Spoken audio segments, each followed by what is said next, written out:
Bienvenue sur ma chaîne Tamluna Nera. Je suis ravie de t'accueillir pour cette nouvelle vidéo qui va parler de la magie de la lune et spécifiquement sur la lune dans le chamanisme. Donc je vais te faire une petite présentation exhaustive parce que commencer à parler de ce thème-là peut durer des heures et prendrait des tonnes de vidéos. Donc ce sera vraiment très court. Et ensuite, je vais te présenter donc les 12 pleines lunes et leur signification dans le chamanisme amérindien. Et je terminerai par un exercice de respiration lunaire. Voilà. Donc la pleine lune est vraiment présente la lune est vraiment présente depuis la nuit des temps. Et déjà, les peuples primitifs, on en fait des représentations. On en a retrouvé dans les peuples néolithiques et au paléolithique, on a retrouvé des représentations dans des calendriers lunaires qui ont été gravés sur des os. Donc ils ont représenté ces calendriers lunaires avec les différentes phases et ces phases commençaient toujours de la nouvelle lune. Donc avec la phase croissante, la pleine lune, la phase décroissante jusqu'à la nouvelle lune. Voilà, donc c'était toujours le cycle représenté de cette façon. Et sur ces calendriers gravés sur ces os, il y avait aussi des indications sur les menstruations féminines. Donc on voit déjà qu'à cette période-là, les peuples primitifs faisaient la corrélation entre les cycles lunaires et le cycle féminin. Donc je rappelle que le cycle lunaire dure 29 jours et demi, ce qu'on appelle la révolution synodique, et que le cycle féminin, donc les menstruations féminines, dure en moyenne, je dis bien en moyenne parce qu'on sait très bien que le cycle féminin, ça varie vraiment d'une femme à l'autre, dure en moyenne entre 28 et 30 jours. Donc on voit déjà que les peuples primitifs ont fait ce parallèle entre la lune et la femme, donc ce pouvoir féminin, ce cycle entre la femme et la lune. Et donc de là, l'homme a créé un culte à la déesse mère en fait et a créé des effigies de déesses. Donc elles étaient représentées souvent par des femmes aux formes généreuses, avec des beaux seins bien généreux, des belles hanches, du ventre, des belles cuisses.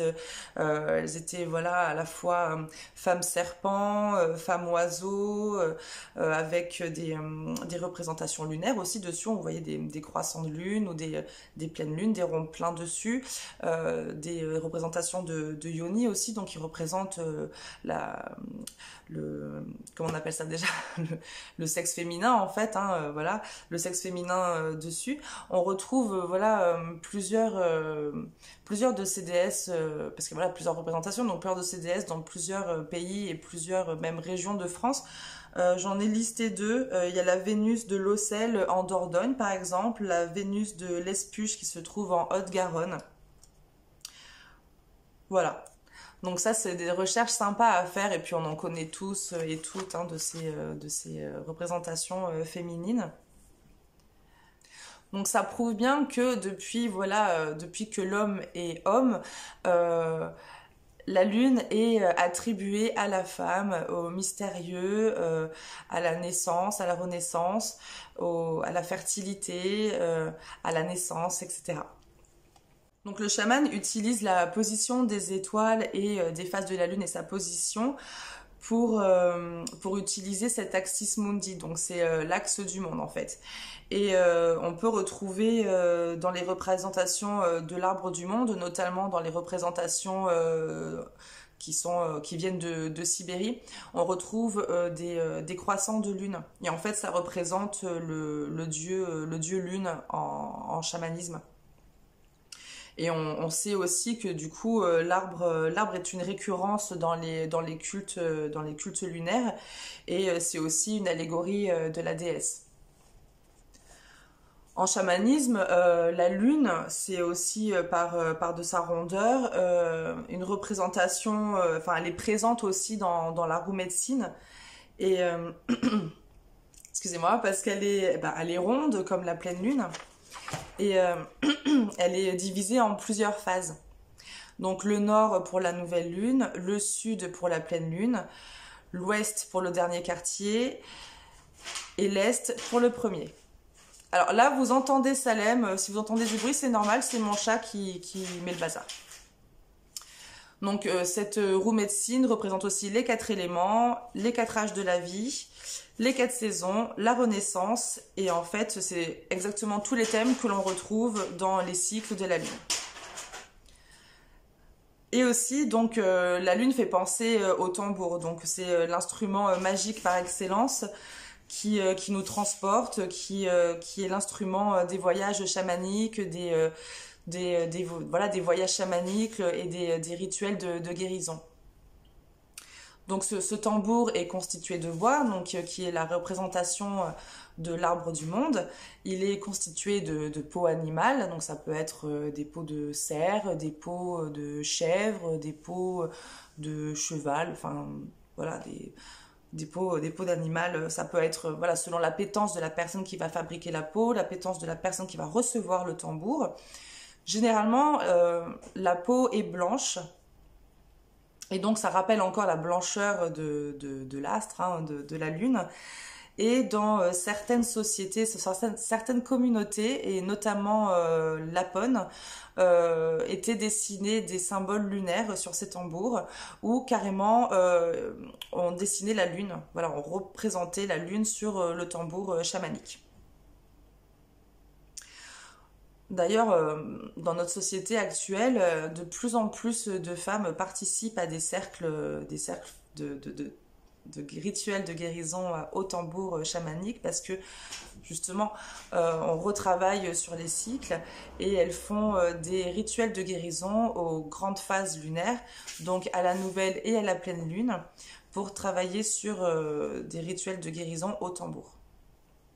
Donc on voit que vraiment la lune fait partie intégrante de cette culture, de ces soins et toujours présente dans le pouvoir féminin et dans les rituels de guérison.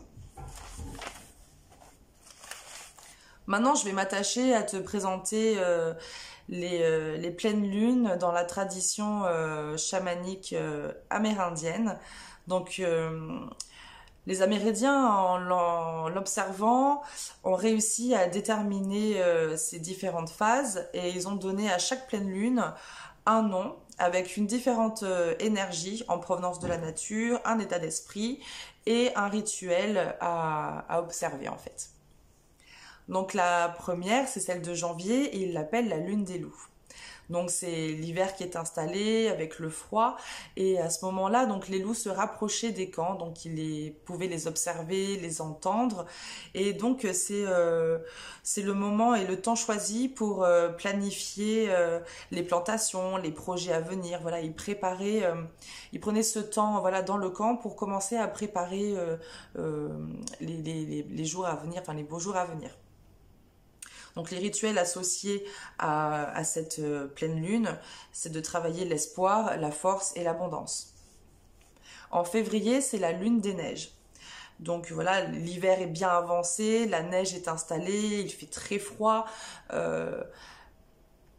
les vivres sont amenuis, voilà, les repas sont frugaux, ils ont moins à manger, donc ils sont repliés un petit peu sur eux, ils sont voilà, vraiment en communauté, refermés sur eux-mêmes.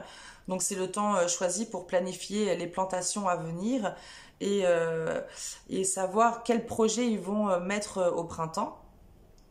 Et donc c'est la même chose pour nous, hein, voilà, c'est le temps de la réflexion. Donc les rituels associés, ça va être de travailler sur la force, la protection et la purification. Et c'est aussi de prendre ce temps-là pour savoir de qu'est-ce qu'on veut se débarrasser. Voilà. Virer les liens toxiques, virer le néfaste, le négatif. En mars, c'est la lune des semences. Donc c'est la nouvelle saison qui arrive à petits pas. La nature commence à se réveiller tout doucement, les oiseaux se remettent à chanter. Donc c'est le moment des nouvelles expériences, c'est se préparer aux nouveaux mois à venir, on se prépare à faire de nouvelles rencontres et on commence à mettre en place les actions positives. Donc les rituels associés à cette nouvelle lune sont des rituels de prospérité, d'espoir et d'amour. Ensuite, nous avons la pleine lune d'avril qui est la lune rose. Donc pourquoi la lune rose? Eh bien parce que À ce moment-là, à ce moment du mois, en fait, il y a des fleurs que l'on appelle phlox qui se mettent à pousser et ces fleurs-là ont des pétales roses et donc les prairies sont jonchées de ces fleurs-là qui donnent des couleurs juste merveilleuses. Et donc c'est le moment du renouveau en fait. Et donc c'est le moment de concrétiser les projets. Et c'est une très belle énergie, voilà, très poétique, etc. Donc c'est des rituels de fertilité, de sagesse et de croissance à mettre en place à cette pleine lune d'avril. En mai, c'est la lune fleurie. Donc les fleurs apparaissent, la nature voilà se met vraiment en émoi et en éclat aussi. Et c'est le moment de cultiver. Donc les Amérindiens voilà, mettaient leur culture en marche, donc ils plantaient le maïs, l'orge, et c'est une lune vraiment pleine d'énergie, et c'est idéal pour prendre les décisions et réaliser ses intentions de l'année. Les rituels à mettre en place, donc c'est sur l'amour, la santé et la fertilité. En juin, c'est la lune des fraises. Pourquoi? Eh bien parce que c'est le moment des récoltes des fruits rouges. Et donc c'est le moment de prendre soin des cultures et de poursuivre les efforts. Et c'est le suivi des projets aussi. Donc, et de prendre soin de soi. Voilà, vraiment prendre soin de soi. Et donc, on va faire des rituels surtout de santé, d'amour et d'abondance. En juillet, c'est la lune du tonnerre, et bien parce que comme c'est la saison chaude, c'est le moment où les orages voilà, vont être forts et il va y avoir beaucoup de tonnerre dans ces contrées-là. Donc c'est le moment des premières récoltes et donc forcément de récolter le fruit de notre travail. Et donc on va faire des rituels de santé, d'enchantement et de renouveau. En août, c'est la lune des herbes. Donc la lune des herbes, c'est chez les Amérindiens le moment de récolter les herbes qui vont leur servir lors des rituels, parce qu'ils ont vraiment une très forte culture d'herboristerie en fait. Donc c'est le temps de la célébration aussi et du partage. Au niveau des rituels, on va célébrer l'abondance, l'enchantement et la générosité. Alors j'ai oublié de marquer la lune de septembre. Je vais vous la noter du coup dans le... Je suis désolée pour ça, je vais vous la noter dans les commentaires.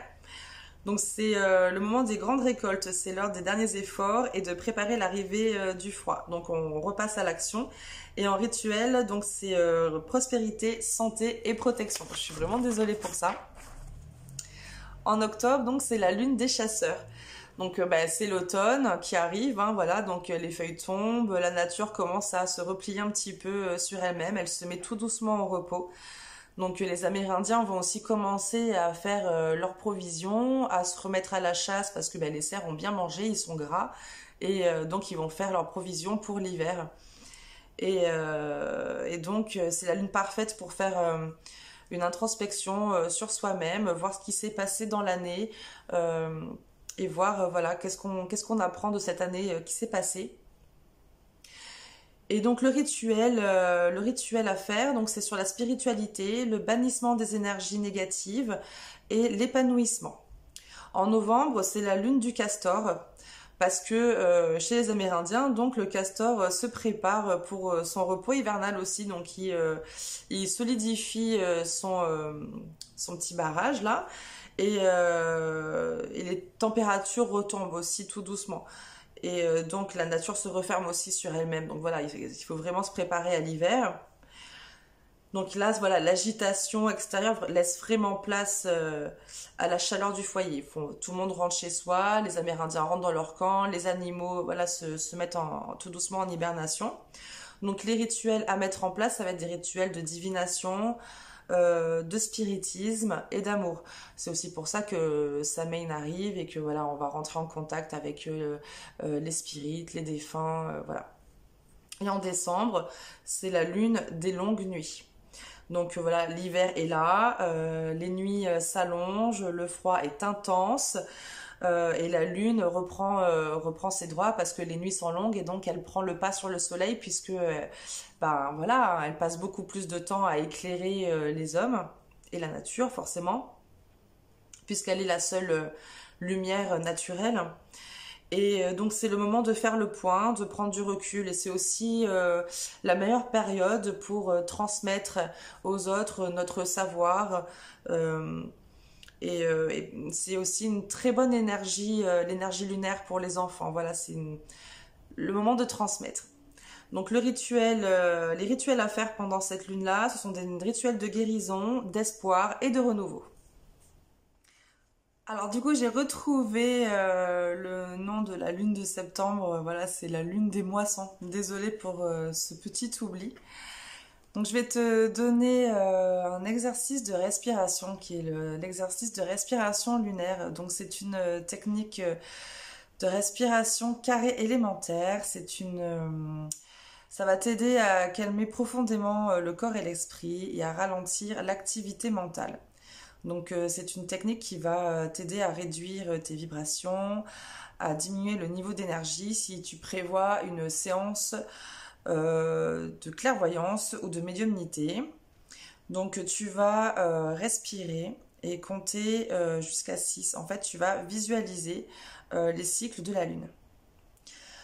Donc tu vas te relaxer, tu vas compter jusqu'à 6, tu vas inspirer par le nez, par un souffle lent et régulier. Donc sur l'inspiration, tu vas visualiser les différentes phases de la lune. Donc tu vas passer par les phases sombres jusqu'à la pleine lune sur 6 temps. Donc tu retiens ton souffle à l'intérieur de tes poumons tout en visualisant la pleine lune. Sur 6 temps, tu expires par la bouche dans un souffle lent et régulier en visualisant la lune en déclin. Ainsi, la lune passe progressivement de la pleine lune à la lune noire. Sur 6 temps, tu retiens ton souffle à l'extérieur de tes poumons tout en visualisant la lune noire.